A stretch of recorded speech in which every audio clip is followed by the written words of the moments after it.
For more Gatornationals action, I'm Brock Yates with Steve Evans and Ed Bruce, and more first-round top alcohol dragster action, Steve.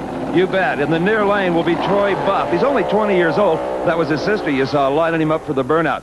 He'll be up against the Floridian Ken Smith in the far lane. Buff comes from a real racing family. His father, Willard, campaigned this car for a lot of years out of Bay City, Texas. They qualified number 8 right in the middle of the pack. His opponent, Ken Smith, this is the first time I have seen this Florida driver qualify at an important event, and he just barely did make that cut with that 688. Well, you know, Smith is a professional chassis builder from Miami, Steve, but so he may know more than we think he does, even though he's the last man in the lineup. Well, he's thinking hole shot right now because that's the best way for him to get around Troy Buff, who is a good deal quicker. It is Buff in the near lane. The far lane is Ken Smith. They stage very carefully, bring the RPMs of the motor up, a blink of the yellow light, a flash of the green, and they'll be gone. And gone a bit too soon is Ken Smith in the far lane as he red lights. That's a foul start. It means automatic disqualification. If your front wheel leaves that beam before the green light circuit is complete, it'll bypass the green and go to the red, and you are out. A fine 649 for Troy Buff as he moves into round number 2.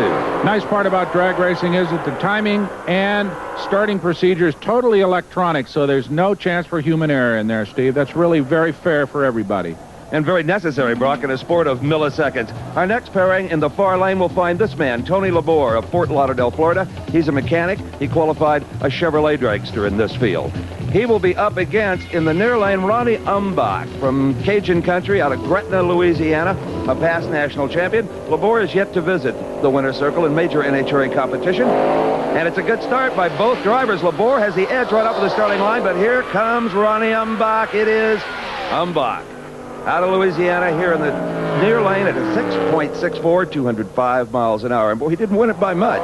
Boy, he had that thing sideways most of the way down, too. That was a hard run by Umbach.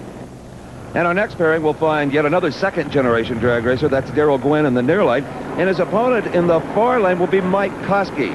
Kosky is an auto mechanic, a popular occupation, it would seem, in top alcohol dragster competition, from Cuddy, Pennsylvania. Backing up after the tire heating burnout, all of these cars are required to be equipped with a reverser. Here's Kosky, the number 9 qualifier, at 6.55 seconds. Now, the fellow that Kosky is racing is definitely the man to beat. The number 1 qualifier, Darrell Gwynn, and his 636 is an all-time alcohol dragster record. A lot of people are touting this young man as a future world champion, and he's always very quick to give credit to his dad, as you'll hear from a conversation I had earlier with him. Darrell Gwynn, they say the first round is the toughest. Is that true for you? Most definitely.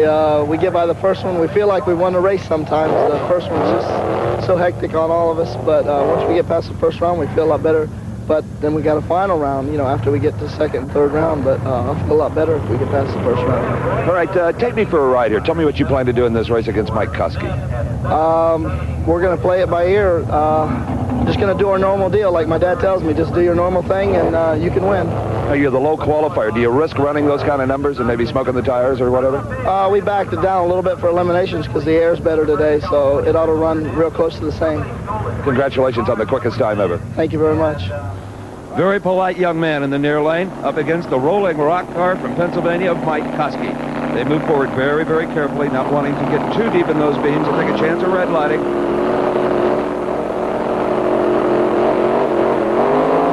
Right together. I couldn't discern any hole shot at all, but Darrell Gwynn has got his hands full with Mike Kosky. It is Kosky in a tremendous upset, and does his crew ever enjoy this? You heard Darrell Gwynn say that they softened it up a little bit. In other words, took horsepower out of it. That might have been a mistake, and that's an all-time career best for Mike Kosky. 640 at 215 miles an hour. Boy, is he going to be pleased. Let's look ahead to the pairings that are now set for the second round. It'll be Mike Kosky up against Buddy Domingue. Bubba Sewell will race Ronnie Umbach. Aldo Pozo meets Bruce Horner. Don Woosley will race Willard Buff. Brock Yates is with Mike Kosky. All right! He beat the kid! That's right. Thank you. Oh, I love it. You take any more than that today? No, I don't think so. I think we'll go faster. Do you? Yeah. We'll shoot a little bit. We'll get it out of it. We'll get it out of it. 640. I can't believe that. I've been waiting for that. I had him out of the hole, too. Did you? Yeah. I don't know what happened to him, but he was right with me about half track. All right! Oh, I can't believe that. Well, you'd think he'd won the whole race rather than just the first round. Mike Kosky and his crew enjoying their day here in Gainesville, Florida at the Gatornationals. A career best 6:40 elapsed time and a big mile an hour, too, which goes to show there's lots of horsepower. And speaking of lots of horsepower, one of the most popular breeds of race car in motorsports, these are funny cars. The plastic-bodied, supercharged, alcohol-burning machines. It'll be Richard Bell, the number 5 qualifier at 6.62 seconds. And he will be racing Herb Rodgers, the first time he has ever qualified for an important NHRA national event at 6.91 seconds. So these are 200-mile-an-hour rockets as well. New Hampshire's Richard Bell in the near lane. The far lane, a Canadian driver. That's Herb Rodgers. And Rodgers moves too soon. A red light. He's disqualified. But I tell you, Richard Bell's not taking it easy. He might not have seen the red light in the other lane, but we see it on the Christmas tree starting system right now. So Bell advances into round number 2 with his Pontiac Trans Am, and we're set for our next pairing, Brock. And it's a big one, Steve. We've got Bob Gottschalk, the world champion in that yellow car. That's an 82 citation. I'd recognize it anywhere, I think. And that's Fred Hagen in the far lane. They do kind of look alike, don't they? Hagen's a 41-year-old garage owner from the Chicago area. You find a lot of alcohol funny cars in that region of the country. And this is the world champ. Bobby Gottschalk qualified number 2 with a very quick 6.51 second elapsed time. While they're backing up these funny cars after the burnout, let's go down to the turnoff where Brock is with Richard Bell. Dick, congratulations. Thank you. 687-205. That's not bad. Had a little bit of tire shake, though. Gonna have to do a little work on the clutch, and we'll be back for the next one. Okay, well, good luck on the next one. Thank you. Well, hoping that he also will be back for the next one is the world champ Bob Gottschalk, the yellow car here. I had a chance to talk to Bob before the race about his strategy here in the first round. Well, Bob Gottschalk, last year you won the world championship, and now you've got to re-earn that number 1 spot. I think we can still hold on. We're doing pretty good here. We're qualified number 2. All right, tell me about the fellow you're going to race, and how's that going to go? Fred Hagen is a pretty good running car. He runs out of a lot of circuit races and runs out of the Chicago area. He's probably got one of the best cars in that area. All right. Fred Hagen's showing some real strength. Looks like Gottschalk may have his hands full, Steve. But look at Bob fly on the other end as he runs away from Hagen. I don't like the look of that smoke out of the engine, though. 6.66 seconds, 196 miles an hour. Not a very good speed. There may be some serious problems internally in the world champion's car. You know, Steve, drag racing is deceivingly simple. A lot of people think that longer races are more complex, but they're not. It's just that all this action of a big, long race is condensed down into a matter of a few milliseconds. One half of our next pairing is going to be Bob Elliott, one of 2 Canadian drivers to make this 16-car field, driving a Dodge Charger 2.2.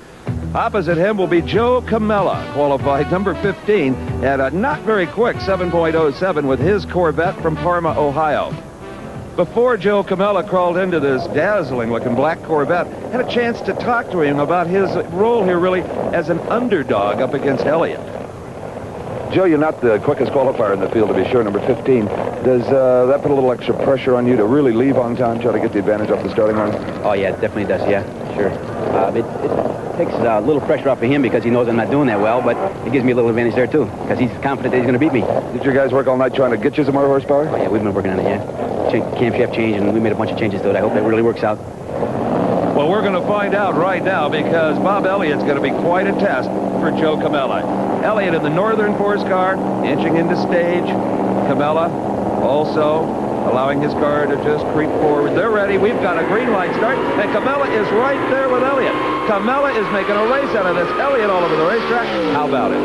Comella's guys did find some horsepower overnight as he improves tremendously, and we've got some oily tires here. Apparently the engine exploding, and but coming to a safe stop is Bob Elliott. No harm, no foul.